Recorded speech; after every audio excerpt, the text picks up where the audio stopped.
But I have so many opportunities. Soldiering when I was 8 days old on my home saved my life. A feeding tube until I was 1.5 kept me surviving from that time. Only intervention started when I was just a few weeks old in the hospital. This is Aubrie as a baby. Her sister is my mom's. Her sister didn't.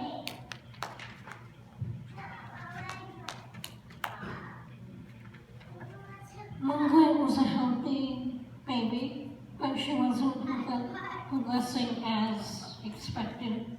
The doctor told him to put her in an institution and forget about her because she'd be a burden to her family and any other children they would have.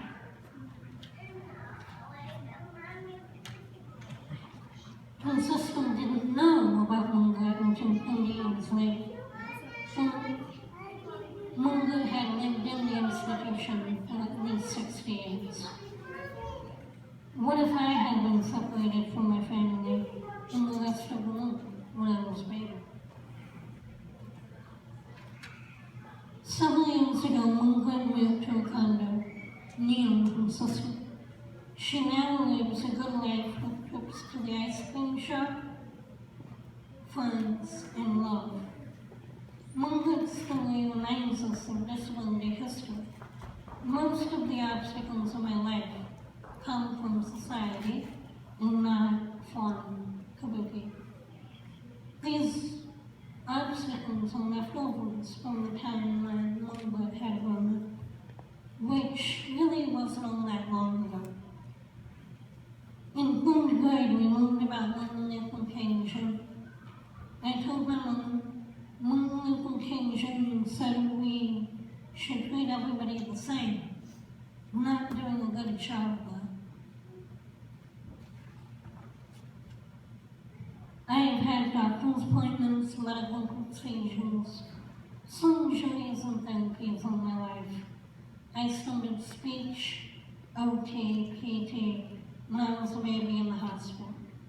I had a feeding tube until over a year old, and now I like to eat everything. I signed my first words when I started preschool. I signed more than I talked. By kindergarten, I was talking, and now I'm a public speaker. I've had some small surgeries and some surgeries. I want to continue speech, articulation, and help with social learning. I want OT to help with sensory issues. I have a loving family who believes in me. They know all of the things that make me awesome. They've had dreams for me. Now they support my dreams for myself. My family has made sure that I have had the chance to do all the other things a young kid does. Just because I was born with Kabuki syndrome doesn't mean my life has to be different from my friends. I can't get rid of the doctors and therapies, but I don't have to get rid of all the other stuff too. Because the little stuff makes life fun. And if you don't have fun, you're just a hospital kid, going from place to place to place. I have had a busy life. I graduated with my friends, but banked my diploma. I will continue special education at the Illinois School for the Visually Impaired. I will live in an apartment on campus, take classes there, and at the local community college, and get a job in the community. ISBI is about 30 minutes from home. The principal there was my 3rd grade teacher. And I know some of the staff from summer camp. I'm excited because I moved there in 15 days. A week ago, I went on a 5-day trip with my church youth group. Being outside in a little town where everybody knew me, I realized how that I needed help sometimes, and that I could be home for new people to understand me. My mom has always talked and talked and talked, really nonstop, about everything. I've been learning about myself from when I was younger. I would meet new babies and ask them how many sunshines they had. And my mom explained to me most babies and most adults never have sunshine. I would see a baby learning to walk and think they must be two. My mom would explain to me that I walked when I was 2, but most babies learn long to run. We met a girl 13 years older than me, with almost the identical stuff. Patty had gone recently to New York City. Her mom told her to take her to. Patty didn't want to because she was blind, so she's not blind, so she didn't think really she would need it. Her mom told her to fold it up in her clothes to have just in case. Patty came back so excited. The cane helped her get around in New York without holding somebody's hand through the clouds. I didn't really think of using the cane. Nobody at school suggested it. And now I've figured out that it's helpful in all kinds of places. When I would go to the eye doctor, she'd cover my good eye and ask what could I see. And I would say, the inside of your hand. One year I kept asking Mom, why does the doctor do that? Finally, she explained that both eyes could see, and I got it. And I said, I wish I had 3 eyes. Mom asked why, so 2 of them could see. It's hard to understand what you're missing when you don't know you're missing. I'm learning that I see and feel differently than all kinds of other people. We have to understand our differences and know how to ask for what we need. We have to know how to stick up for ourselves. We have to know our dreams and goals and be able to get others to achieve them. When I was young, my mom asked me about 3 things that were working for me in school and 3 things that weren't. Then she'd show these with the team at the IAP meeting at the beginning. Later, I went to the meeting and told them those things myself, and then went back to class so I would hear the discussion. Because at that time I thought most of it was illusion, and while a kid, one listened to that. And now I stay for the whole meeting and make decisions. The summer before I started high school, I did an in-training for my teachers to help them understand my needs. My mom had work, so she didn't even come. Last year, I made an IEP snapshot to share with my teachers so they would understand my needs and accommodations. My little town has been a blessing to me. We don't have any special recreation associations or special needs programs. When I was little, the only way I could take dance lessons was with the other kids. The only soccer was regular soccer.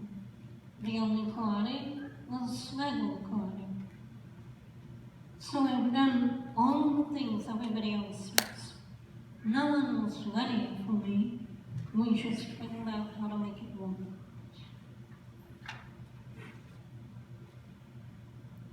Just because we have a disability we still should be able to do everything and be everywhere everyone else is. We may need some help, and some adjustments may need to be made. Assume that we belong. Assume we can participate, and ask what it will take to make it possible. Inclusion is not just about school. It's about all areas of life, forever. I've been included in regular classes all through my schooling. I've had aid, speech, OT, PT, and vision and hearing specialists. I have had lots of accommodations and modifications, but I've been a real permanent class. I really belong in classes with my peers. The top simple is an example of my experience. Many students with disabilities have different experiences. Some have stayed in separate special ed classrooms, totally separate from the other kids. Some have gone to their own PE and music, and sort of like a little picture, but they're seen as visitors and not only as a classmate.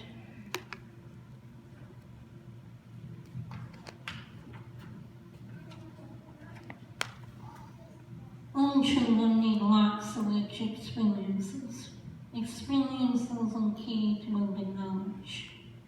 All of my hospitalizations, therapies, and other appointments have gotten in the way of typical experiences. Instead of spending holidays with my friends, I usually have an appointment. But my family is open to make sure I have as many regular life experiences as possible. Think for a moment about a time when you did something unexpectedly fantastic. Well, when somebody did that for you, something you couldn't possibly repay. How did that make you feel? Now think of time when you've been working with a team on a new project, and you weren't given a chance to contribute. How did that feel? Make sure all your kids have a chance to give, to make a contribution. How can kids find their gifts, and share them with them? Some things I contribute to the world are respect, motivation, cheerfulness, encouragement, loving knowledge, and I'm the kid who always raises their hand in class. When I was in kindergarten, my teacher gave me a leadership role. When we ran laps around the gym, I was the pacer. The kids wanted to stay behind me, and that kept them at a good pace instead of speeding too fast. In elementary school, I just couldn't remember my basic math facts. Because my parents had told the IEP team that their aim for me was to go to college, they didn't just say, okay, we'll pass on that. They said, how could we make math something that she could do? So I started using a calculator for computations, and I finished algebra about 2 years ago or so, and I was still with that calculator. And now this coming school year, I'm going to be doing geometry, and well, they'll actually know how to teach a kid with vision loss how to do geometry. And so never give up on anything that your kid wants to do. Don't give up anything for your kid. I've always loved music. When I was 2 and a half, we sort of had a practice preschool at early intervention, and I had a cassette player that I always carry around with me everywhere. So they let me use this cassette player for this new experience. And I would not let my mom leave unless that cassette player was turned on and excited. Now my teachers let me choose study topics related to Broadway musicals. For Shakespeare unit, I got to create playbooks for Broadway for Shakespeare's plays. And if I had to do Liverpool, I am not been as successful. Don't accept everyone's negative predictions, not even the experts. Let go of what you think you know about kids like me. Give it a chance. We can do more than you can imagine. We can be friends, neighbors, and co-workers, citizens who contribute to our communities. Life is like candy. Sometimes it's sweet, and sometimes it's sour. All kids need to experience the sweet and sour. Everyone deserves to try, to fail, and to try again. Think about your most laughable moments of friends. You're probably talking about your biggest failures that didn't go really well, but now you know how to do them right. So, we shouldn't really be any of it. And while we're talking about mistakes, don't be afraid to make your own mistakes. When you know them, do them. Kids with Kabuki also make many mistakes. I used to worry about having a different assignment and tests than my friends. Sometimes I do less problems and slightly different assignments than they do. I was worried they would say it wasn't fair. But none of them said that, and I figured out that it was fair. Doing less actually it takes me more energy, so doing less actually made my life better. And I'm letting for bed every night at 8:30. Some of my friends are just starting their home plan and going to bed at midnight. And I kind of think, okay, now why do we do that? It's hard to find time for all the things a teenager needs to do when you have so many fewer hours of the day. Fair is not everybody getting the same thing and doing the same things exactly the same way. Fair is everyone getting what they want. They need to have access to the same experiences and opportunities for success. There are plenty of people ready to tell us what we can and can't do, or why we can't be in any place where everybody else is. We need you as parents to encourage us, to believe in us, and to demand that others do too. And we need you to teach us to expect more from themselves. Let go of limiting ideas. This is worth repeating. Instead of saying can, ask, what will it take to make it possible?